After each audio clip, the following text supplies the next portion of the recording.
Here with an inside look is GOP Texas Congressman Michael Cloud and Victoria County, Texas Sheriff Justin Marr.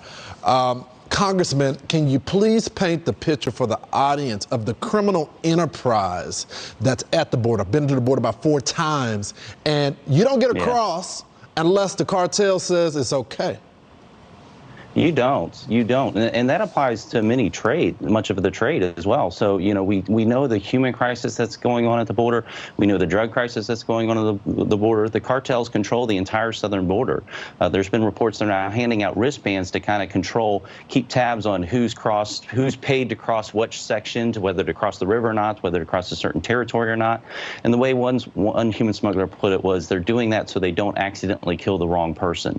This is how devastating the situation is. These cartels hate, it's just about profit. Human life means very little to them. They're all in it for the money, and the policies that have been put in place last few months have just aided and abetted them.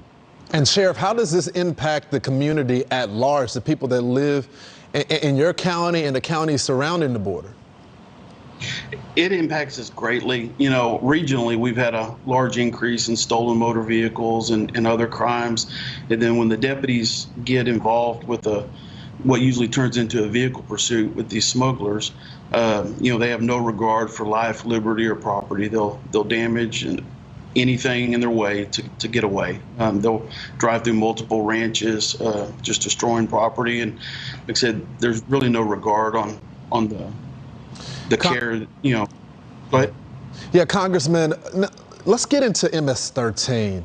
And we talked about the criminal enterprise. That's one thing. But we got terrorists coming across this border.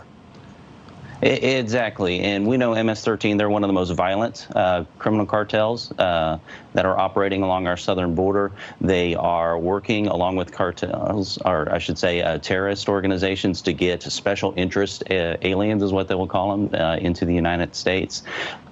Here in Victoria recently, and the sheriff knows this, someone was captured recently who had affiliation, or when they went through all their information, they had ties to MS-13, to ISIS, and after going through the being handed over to the federal authorities, was released into the public in Corpus Christi area. And so this is affecting our communities on a daily basis here throughout Texas and even throughout the country.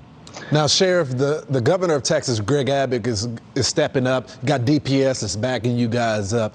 Have you heard from the Biden administration? Kamala Harris is in charge of the policy there. Are you hearing from any of the federal officials? No, not at all. So what's your next move then? If you don't hear from them, it's left to you and your officers and your deputies? Yes, sir. We're just going to keep fighting the good fight and doing what we can and working with our state resources to stop this. The federal government needs to listen to this and come down and pay a visit to our border. Sheriff, Congressman, thank y'all so much for joining me. A lot of talk about hearts and minds and all of that, but what about the American citizens? That's what a lot of people are saying. Thank you so much. Exactly. Thank you. Coming up more.